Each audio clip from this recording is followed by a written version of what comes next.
Welcome everybody. We're just taking a minute to let everybody get filtered in here to the last Prop 19 workshop here before February 15th. Hope everybody's doing all right. Let's go ahead and get started. My name is Jesse Lipscomb. I'm an enrolled agent and investment advisor, former host of the Moneymakers radio show on 760 KFMB here in San Diego. And we are talking about Prop 19. And in large part, the February 15th deadline as it applies to real estate investors and their potential heirs. Quick agenda, we're going to talk about the changes, and we're then going to go through practical examples. I'm actually, you know what, let's start here. Ryan puts up a great chat. I was posed a question the other day, and if I can copy and paste this, let's see. See if everybody can see this scenario here. All right. This will actually give us some insight as to what we need to do. Okay. Real estate agent has a client that has owned a property for 46 years. Mom and dad bought it for $35,000 way back when. In 2003, it was appraised at $345,000. You can see property taxes are super low, and the property is currently worth $1 million. Now, this specific scenario poses the question is, if the daughters that inherit the property are not going to use it as a primary residence, what happens? And the bottom line is, this is a rental property. It's not a primary residence. And excuse me, even if it's their primary residence, the primary residence of mom and dad, if the daughters inherit it and don't use it as a primary residence, then it'll be reassessed taxes on the $1 million current market value, which is going to be a substantial step up from $1,200 a year. In this situation, the $1 million, basically, it's basically $1 million gain from the time they bought it. They'll get a step up in basis and be able to sell the property, split $500,000 per person, and not pay any capital gains taxes. We're going to dive into why it's going to be reassessed throughout this workshop. But the bottom line is, as it applies to inheritances, we need to either inherit the property as a primary residence, having been the primary residence of mom and dad, or it'll get reassessed. So let's kind of use that as a springboard into some other fun Prop 19 topics. So let's talk about the changes. So first, the BOE has the best information on Prop 19 that I've seen. Okay, they actually have current law versus Prop 19 comparison charts. And to that end, the best part of Prop 19 is how it applies to homeowners that are 55 years and older. Okay, if it's your primary residence and you want to sell your home and downsize, both Prop 60 and Prop 19 will allow you to transfer your low property tax base to your new home. If, on the other end, you upsize, you will now be able to go up in value, upsize, and transfer your existing property tax base. Of course, anything over your current market value will be reassessed. And we'll talk about that here a little bit more. And you get to do it 3 times. Things to look out for. Specifically, this is supposed to be effective as of April 1st. So if you've sold your house, let's say you sell your house today. Well, technically, you're covered by Prop 60, which means if you're downsizing, no problem. But there's been a little bit of uncertainty and need of clarification, because the key with Prop 19 is that you've got 2 years to transfer the basis. So I think there's going to remain uncertainty between now and April 1st for folks that are selling. Now, Nia asks a great question, and how does Prop 19 affect land inherited? Well, if the land is the primary residence of mom and dad and the primary residence of the people inheriting it, then it wouldn't be reassessed. But since that's not very likely, it's going to be treated just like any other rental property, and the current market value of that property will be reassessed. Okay. Sorry, Bob, we're going faster. I'll go right back. So the website is boe.ca.gov/Prop19. And actually, if you just type in Google BOE Prop 19, it'll be the first one that pops up. Okay. All right. So now the next 2 slides, we're not going to spend a ton of time on, because it talks about disaster relief. Interestingly, the Prop 19 as it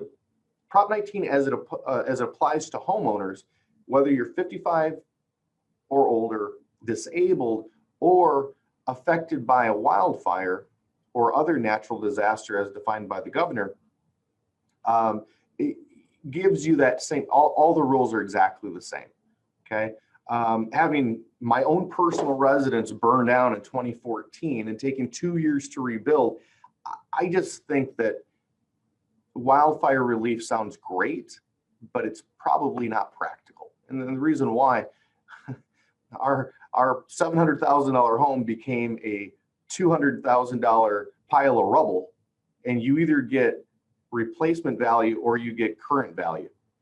Well, we had to rebuild, because otherwise we weren't going to, we couldn't just walk away. All right, so the next part, and this is the other big portion of Prop 19. So 55 or older, primary residence, or parent to child, grandparent to grandchild, that is the next part of it. And so current law is if it's your home, you can pass it on to your family, whether or not they live in it. Doesn't matter how much, what it's worth. Easy, easy. Now, Prop 19 says it's got to be your primary residence, and it's got to be your kid's primary residence.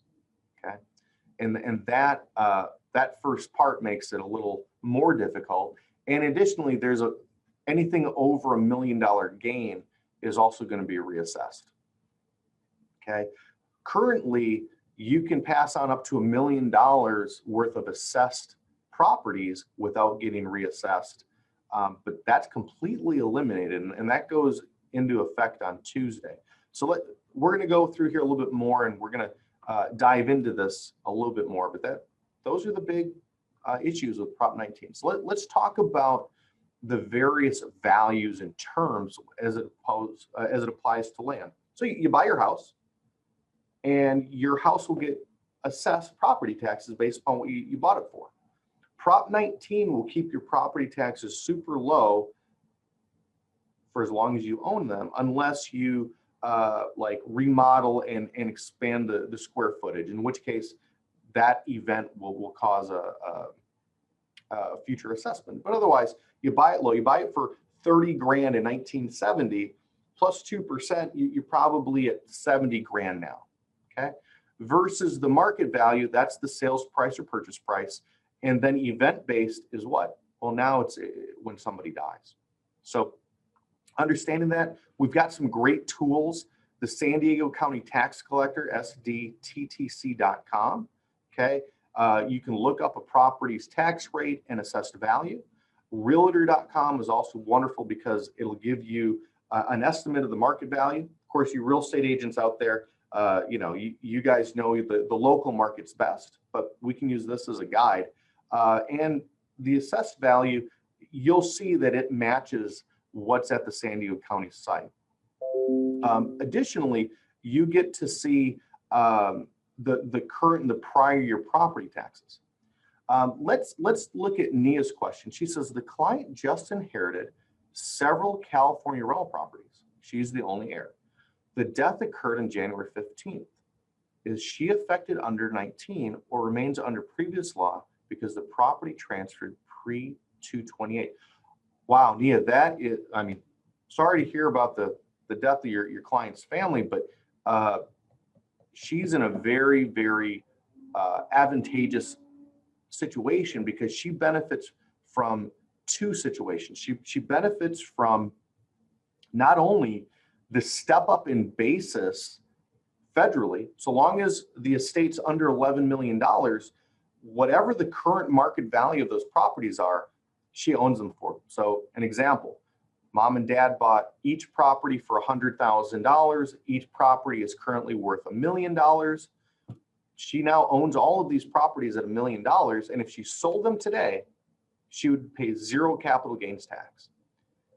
Now, the only thing in Nia's question here that we need to correct, it's not February 28th.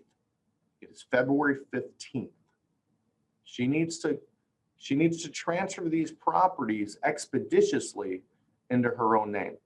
Now, if we look at the rules here, you had 3 years under Prop 58 to claim the non-reassessment, but I think you need to expeditiously get that transferred. And you know, your client also needs to make a decision as to whether she wants to keep the properties with the deferred maintenance or not. I'm going to think that Prop 19 is going to really force people to evaluate the cash flows of these properties. Okay, so how can an heir avoid a reassessment for tax purposes if one of her plans is to use the parent's second home, California residence, as their primary residence after inheriting? Would you buy out the heir? In other words, the primary residence would likely be sold, but the second residence is the one where the plan is to live in. Is an only option to use the second home as primary. How many years in advance? Does Prop 19 affect the cost basis, step-up basis of the second home? Wow, that is a great question. So let's talk that one through.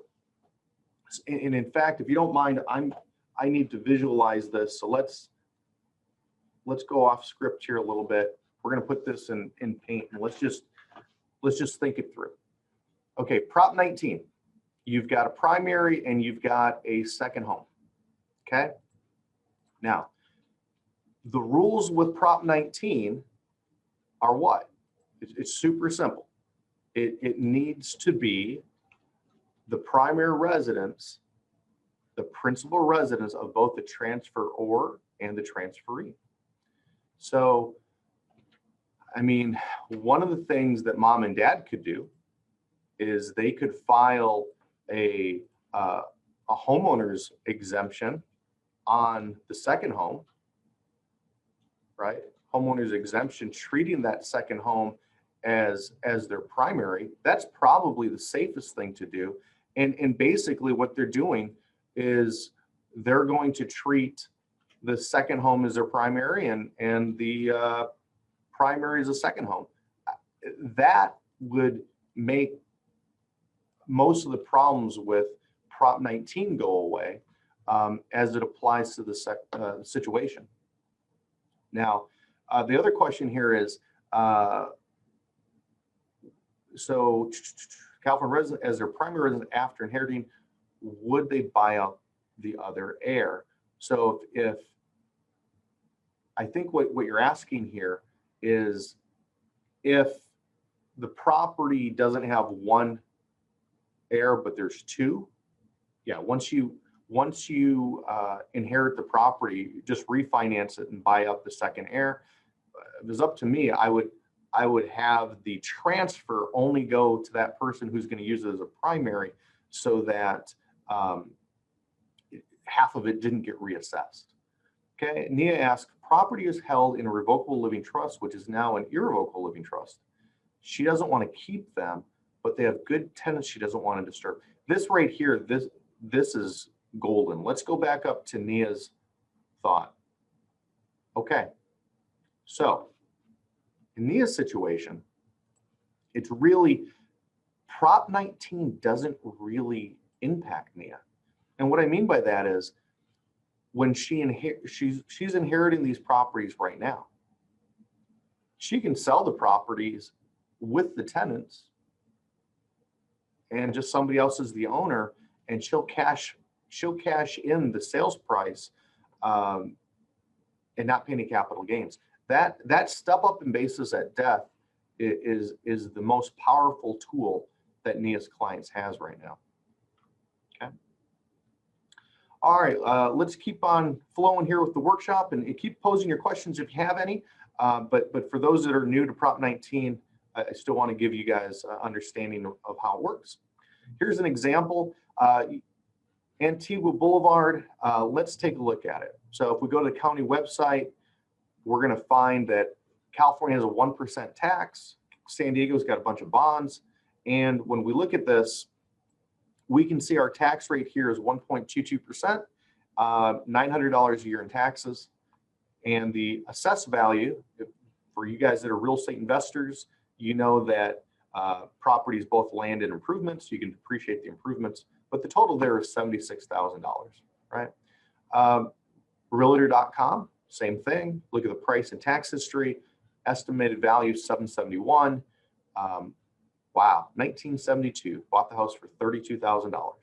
Okay, currently being assessed Prop 19 at $76,000. So here's our test answers, right? Purchase price, assessed value, market value. 32 grand to $76,000 in 40 years. That's pretty awesome. That's the 2% Prop 19, or excuse me, Prop 13, and given the current market value at 771.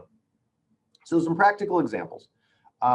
Basically, you've got two scenarios with a primary residence and kind of 1.5 situations with inherited. So let's take a look at that. Again, we're reviewing the notes here from BOE.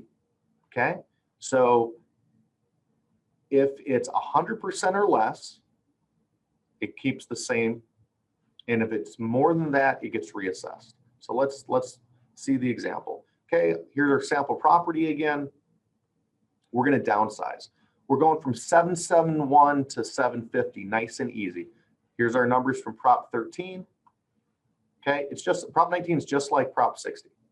Okay, because the sales price is greater than the new purchase price, you're going to be able to transfer your old assessed value. They'll keep paying $900 a year, saves them $8,200 a year in taxes. God bless America, it's awesome. Okay, scenario number 2, upsizing. It's even better. What do you mean? Well, if you go up $500,000, currently Prop 60, you go up $500,000, you're going to be paying taxes on the whole purchase price of 1.2.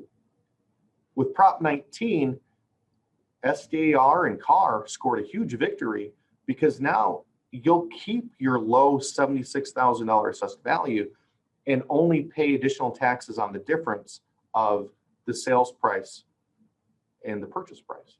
Okay, so now you're paying taxes on $576,000 as opposed to 1.2 million. Saves at $8,500 a year.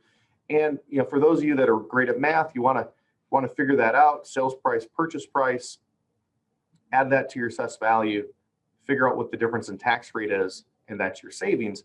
However, for those of you that aren't great at math, anybody on the call, I'm happy to give them a calculator. As a former soldier, I like to say I've marine-proofed this. And basically, I'm just saying that, like, if it's yellow, you can manipulate it. If it's not, it's locked. But it'll, here's your existing property, here's your new property. That's your savings. Okay. So now we're on to inherited properties. And like I said, guys, if you have any other questions, feel free to ask them. But as it applies to inherited properties, the big changes are, it has to be the principal residence of both the owner and the recipient. Tomorrow, we are on it. We will send that out to you. In fact, I think Ryan at SDR is going to send that out with the recording. If not, reach out to us at Roadmap Tax and we can get that to you. So as it applies to inheritances, parent to child, grandparent to grandchild. By the way, I don't know if you guys have ever heard this. Apparently, under Prop 58 and 193, if the parent is still alive, so grandparent, parent, child, if the parent's actually still alive, the grandparent can't just jump it down to the grandchild. It would have to go grandparent, parent, and then parent to child, grandchild. It was kind of interesting. But in any case, if it's your primary residence and you want to give it to your kids, the kid has to live there. Additionally, if there's more than $1 million gain over your assessed value, that difference will be reassessed. And if it's a rental, it's going to be reassessed entirely. So February 15th is Monday, and that's coming up fast and furious. So same vital info as our sample property from before. It's your primary residence. Okay, you pass on. Realtor.com shows the market value at 771. That's under $700,000 gain from what is being assessed for. Therefore, whether it's the 15th or the 16th of February, it doesn't matter. It's not going to be reassessed. Okay, so it's your primary residence. It's your kid's primary residence. There's less than $1 million gain. No problem. Okay. Is this webinar specific to inherited property? Kinda, Rosita. It's specific to Prop 19 and the two situations that you're most likely going to encounter. You're 55 years and older and you want to either upsize or downsize, and how Prop 19 works. And now this portion of the workshop is going to talk about how it applies to inherited property. Okay, which specifically means scenario A, it's your primary, it's their primary, and there's less than $1 million gain from the assessed value. It won't be reassessed.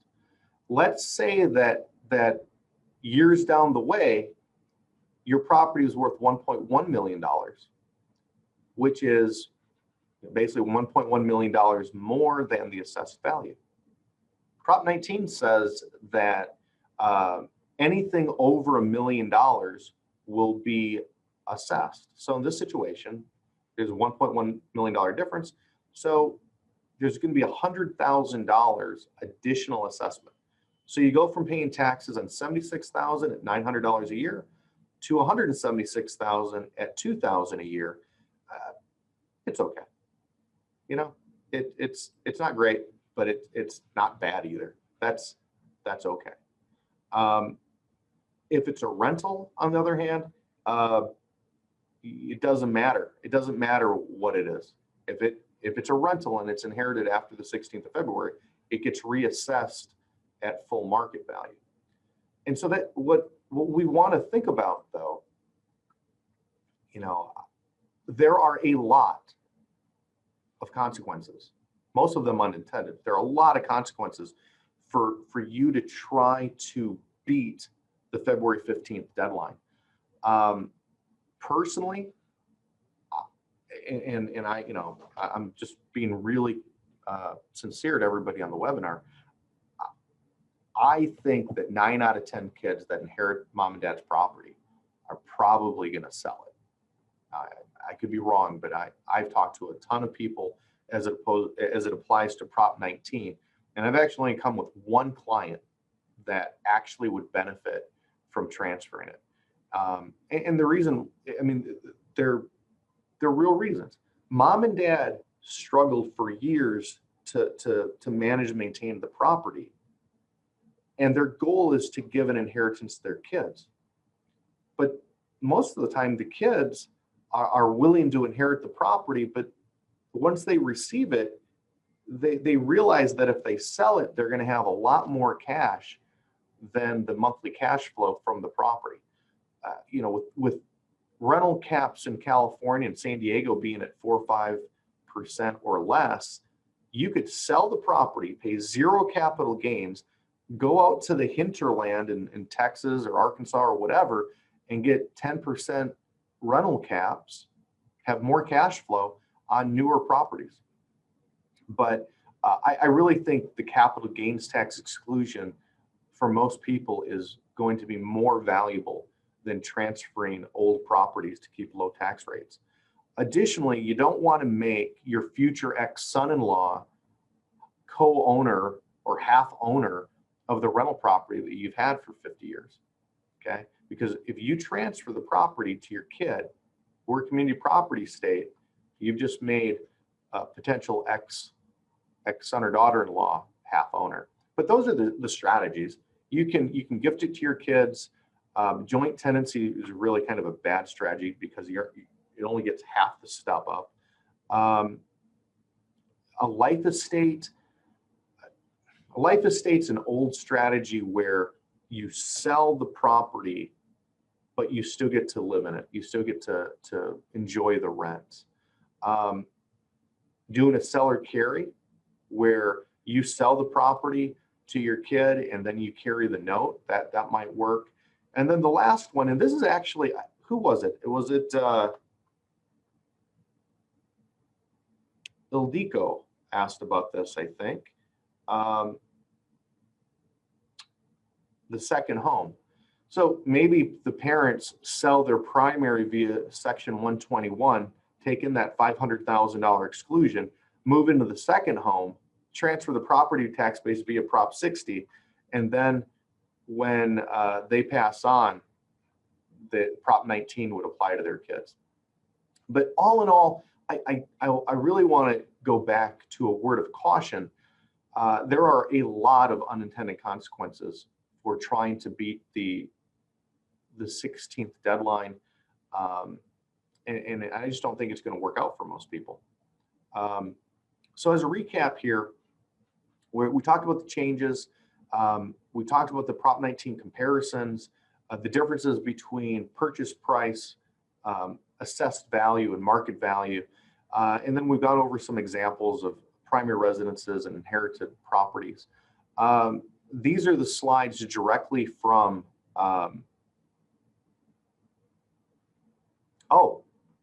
Christina, you bring up a great question. So she says, I always thought that inheritance was not considered community property. Well, it's considered separate property when you inherit it.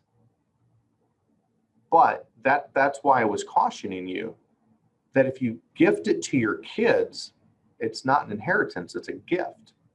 And now it's community property. That is let's talk about why a gift is horrible. We're going to go back to our old example here. Okay. And so let's just look what happens. Okay. Our examples are 3276 and 771. You buy the house for $32,000 and you get, that's great. If you passed on, it's worth 771. Cool. Well, what happens from an estate situation? If you pass on with a step up in basis at death, okay, your kids will inherit the property at current market value of $771,000. Okay, that means if they sold it, there would be zero capital gains taxes on the sale. Okay. Now, of course, if they held on to it for 5 years and it went up in value, they would pay taxes on any gains. But the step up in value, or step up in basis, is a very, very big deal. Versus if you gift the property, then your basis is your kid's basis. What does that mean? That means the kids now own it for $32,000, and inheriting the property, and they change their mind. And oh man, I really don't want to be a landlord anymore. Well, now they've got a $700,000 gain here. And that gain, yes, they potentially could do a 1031 exchange or whatever, but I'm of the opinion that most of these kids will, I don't mean to be negative. I'm just saying that most people that inherit properties are more likely than not to sell those properties. The idea of keeping the family home and living in the family home, that's awesome. Prop 19 still provides for that. You can still, if it's mom and dad's primary residence and you live there, even if it goes up a bunch in value, the property taxes will still stay pretty low.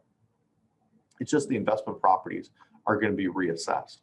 And even to that end, let's say you inherited this property that had a $900 a year tax base, and when you inherit it, it now has a $14,000 a year tax base. What are you logically going to do? You're either going to sell it or you're going to raise the rents $1,000. And if you can raise the rents $1,000 and you've got a ready, willing, and able tenant, well then, you're no worse off than you would have been. But I think a lot of these people, I think a lot of folks are going to be selling the properties because of the deferred maintenance and the general hassle of old properties. Cool. That was a good question, Christina. All right. So again, here are the recaps from the BOE website. Some things to keep in mind. As a homeowner, your primary residence, April 1st is the effective date.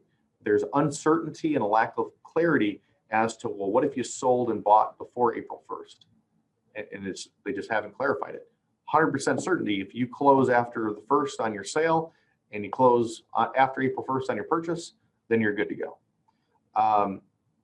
Nice thing, it's anywhere in California, and you can do it 3 times. Plus, if you're going down in value, it doesn't get reassessed. If you're going up in value, only the difference is. So that's pretty cool. Parent-child, grandchild exclusion. Big deal is it's got to be your house and your kid's house, and anything over $1 million will be reassessed of assessed value.